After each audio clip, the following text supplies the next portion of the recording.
Hello dear student, welcome to my YouTube channel. आज हम आप सभी को कक्षा 10 गणित का पहला अध्याय की पहली प्रश्नावली की सवाल सभी हल कराने जा रहे हैं। देखिए, पिछला वीडियो एक हम अपलोड कर चुके हैं जिसमें आपको बेसिक इन्फॉर्मेशन की वीडियो डाल चुके हैं, वास्तविक संख्याएं चैप्टर का।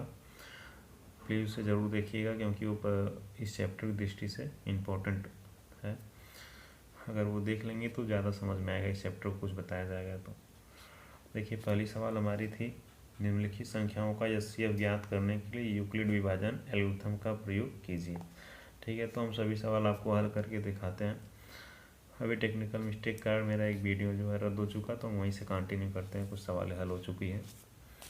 देखिए, जो पहली सवाल थी हमारे 135 और 225। तो एचसीएफ निकालने के लिए सबसे पहले छोटी जो संख्या होती है उससे हम बड़ी संख्या में भाग देते हैं। ठीक है, तो हम 135 से 225 में जब भाग देंगे तो एक बार जाएगा, दो बार जाएगा तो ज़्यादा हो जाएगा, एक बार जाएगा तो शेषफल 90 आएगा घटाने पर। देखिए, एचसीएफ में क्या होता है कि जब तक कि पूरा कट के नीचे जीरो ना आ जाए तब तक हम भाग देते रहते हैं, जिससे भाग दिए रहते हैं, यानी रिपीट जिससे भाग दिए रहते हैं उससे शेषफल आए तो उसके शेषफल से उसी के भाजक में भाग देते हैं। तो 90 शेष आया तो पुनः हम 135 में भाग दिए, फिर से हमारा शेष 45 आया तो पुनः 90 में भाग दिए, लेकिन 45 इस बार में जो है दो बार में 45 90 को काट दिया तो यहाँ पे हमारा शेषफल 0 आया। लेकिन हम किताब में क्या बोला गया, यूक्लिड विभाजन एल्गोरिथम का प्रयोग करना था। तो वो होता क्या है, देखिए हम बता रहे हैं कि हम पहले से क्या पढ़ते आ रहे हैं कि भाज्य बराबर भाजक गुणे भागफल प्लस शेषफल होता है, और यही अब बस नाम दे दिया गया कि यूक्लिड विभाजन एल्गोरिथम का। तो हम क्या किए हैं, जितनी बार इसमें भाग वाली प्रक्रिया हुई है हम उन सभी के भाजक और भागफल प्लस शेषफल को लिख देंगे, यानी नोट कर देंगे। यही प्रोसेस हमारा क्या है, यूक्लिड विभाजन एल्गोरिथम है। तो देखिए, पहले भाग दिए थे 255 में, तो 255 को नोट करेंगे। 255 के बराबर हम लिख सकते हैं इसका भाजक, इसका भागफल और प्लस में शेषफल, यानी 135 गुणे 1 प्लस 90। फिर दूसरा था 135 में, तो 135 का उसी तरह करेंगे, इसका भाजक था 90 और भागफल 1 था और शेषफल इसका 45 था, तो वहाँ पर लिख दिए।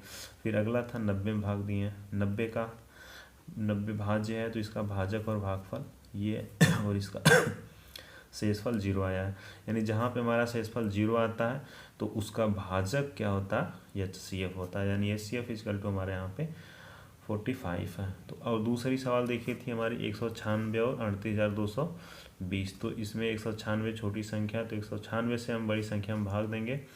तो देखिए, 3 संख्या से भाग देंगे तो इसमें 3 संख्या लेना है, तो इन 3 संख्या जब लेंगे तो ये दो बार में ज़्यादा हो जाएगा, तो इसलिए एक ही बार जाएगा, एक ही बार गया। फिर घटा दिए तो हमारा देखिए 12 में से 6 जाएगा 6, उसके बाद बचा 17। यहाँ पे एक आधे से जब उधार लेंगे तो 17 में से 9 जाएगा 8, बचा 2 में से 1 जाएगा 1। फिर बची हुई संख्या ऊपर 2 थी हमारी, तो 2 उतार लिए तो हमारा यहाँ पे कितना जाएगा, 9 बार जाएगा। तो 9 छक 54 और 9 9 81 5 86, 9 का 9 9 9 8 17। फिर घटाएंगे तो 12 में से 4 जाएगा 8, बचा यहाँ 5, उधार आया 15, 15 में से 6 जाएगा 9। अभी 0 बचा था तो 0 उतार लिए। देखिए 0 उतार लिए तो ये संख्या जो हमारी 5 से पूरी कट जाएगी, तो हम 5 बार लेकर गए। देखिए 5 पूरा कट गया, यहाँ पे रिपीट करके भाग नहीं देना था, सीधे सीधे एक बार में चला गया था पूरा। तो हम इसका एल्गोरिथम विभाजन विधि लिख देते हैं। तो 38,220 के बराबर में इसका भाजक और इसका भागफल और प्लस शेषफल तो 0 आया, यानी इसका भाजक जो था 196 वही हमारा एचसीएफ है।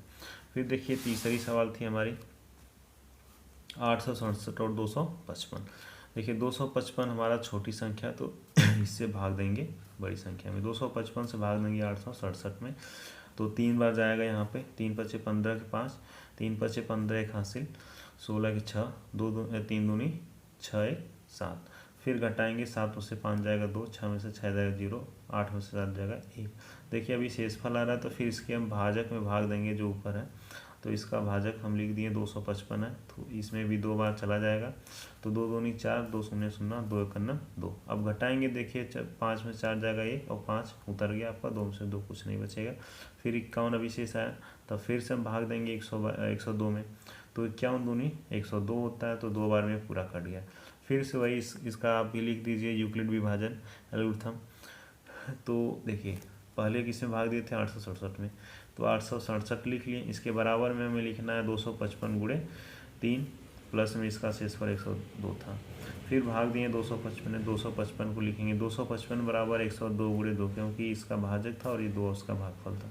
शेषफल आया आपका 51, तो लिख दिए। फिर अगला दिए भाग 102 में, तो 102 के बराबर में लिखेंगे, भाजक इसका था 51 और गुणे इसका भागफल था 2, शेषफल क्या आया 0। ठीक है, तो यहाँ पे हमारा HCF क्या मिल गया 51, जहाँ से पूरा कटा उसका भाजक ही हमारा HCF होता है। देखिए दूसरी सवाल क्या थी, दूसरी सवाल थी दर्शाइए कि कोई भी धनात्मक विषम पूर्णांक 6q + 1 या 6q + 3 या 6q + 5 के रूप का होता है, जहाँ q कोई पूर्णांक है। ठीक है, तो इसे हल करते हैं। देखिए हम पहले मानेंगे, माना a कोई धनात्मक पूर्णांक है, ठीक है, और b बराबर क्या होगा तब 6 होगा। देखिए b 6 कैसे होगा, क्योंकि ये क्या होता है कोफिशिएंट, यानी ये भाजक होता है, ये भागफल होता है, प्लस ये पीछे वाला शेषफल मानते हैं। तो ये हमारा क्या था, b का मान 6 था, तो हम b का मान इसलिए यहाँ पे 6 रख लिए हैं। तो अगर हम किसी भी पूर्णांक में अगर 6 से भाग देंगे तो उसका भाजक भागफल जो है कोफिशिएंट हमारा q आता है और रिमाइंडर शेष r आएगा। लेकिन यही संख्या अगर हम लिख के करते, 6 से बड़ी कोई भी संख्या ले लेते, तो हमारा शेषफल आने की संभावनाएं तब क्या बनती हैं, देखिए वो अभी बताते हैं। तो पहले नोट कर लीजिए a बराबर क्या होगा, a बराबर लिख सकते हैं 6q प्लस में r, जहाँ पे हमारा r क्या हो सकता है, देखिए संभावनाएं हैं सभी, अगर यहाँ संख्या बदलते हैं तो सभी संभावनाएं हैं शेषफल आने की। 0 भी आ सकता है, 1 भी आ सकता है, 2 भी आ सकता है, 3 भी आ सकता है, 4 भी आ सकता है और 5 भी आ सकता है। जैसे यहाँ पे कोई भी संख्या ले लेंगे, अगर 9 ले लेते हैं, 9 6 1 9 6, 9 से 6 जाएगा 3 आया, यानी 1 से 0 से लेके 5 तक कोई भी संख्या आती रहेगी, अगर संख्या कुछ भी ले यहाँ पे हम। ठीक है, अब देखिए अब क्या करना है हमें, इन r का क्रमशः सभी मान हमें इस इक्वेशन में रख देना है। देखिए जैसे यहाँ पे 0 रखेंगे क्या बचेगा, केवल 6q, 1 रखेंगे तो 6q + 1 बचेगा, 2 रखेंगे 6q + 2 बचेगा, 3 रखेंगे 6q + 3 बचेगा, 4 रखेंगे 6q + 4 और 5 रखेंगे 6q + 5। तो यहाँ पे क्रमशः हम r का सभी मान रख लिए हैं। ठीक है, देखिए हम सभी मान यहाँ पे क्रमशः रख लिए हैं।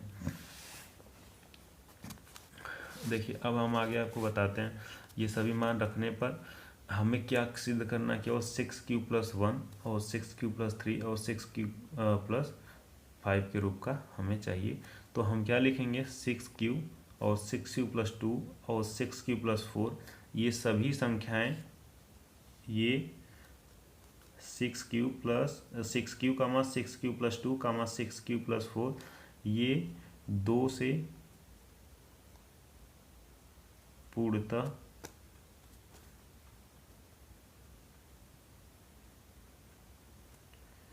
विभाज्य हैं, इसलिए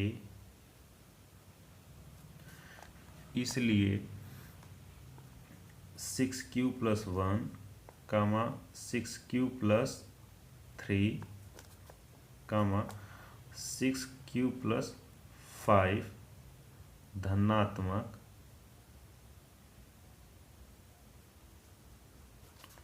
विषम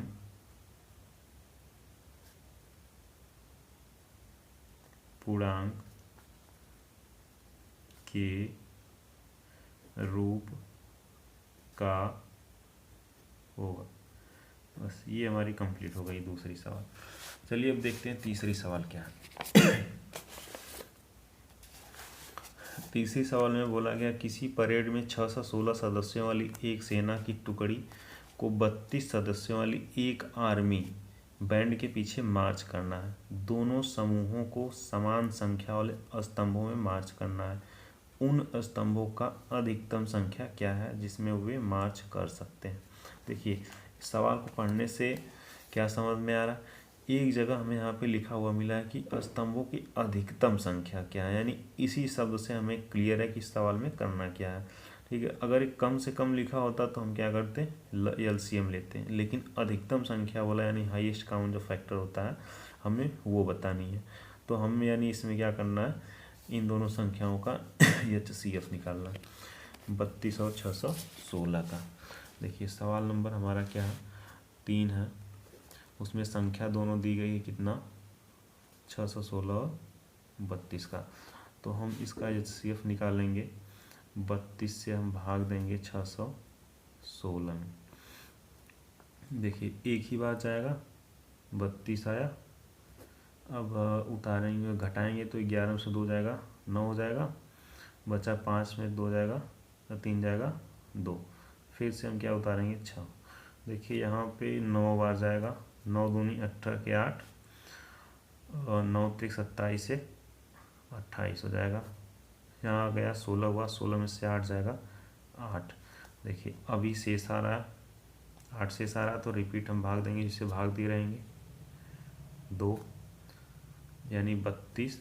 32 में 8 भाग देंगे तो ये 4 बार में देखिए पूरा पूरा कट रहा। यानी हमारा HCF कितना आया, हमारा HCF हमें कितना मिला, 8। यही 8 स्तंभ ये हमारा उत्तर होगा। चलिए वीडियो बहुत लंबा नहीं करना है, हमें अगली दोनों सवाल अगले वीडियो में बताएंगे।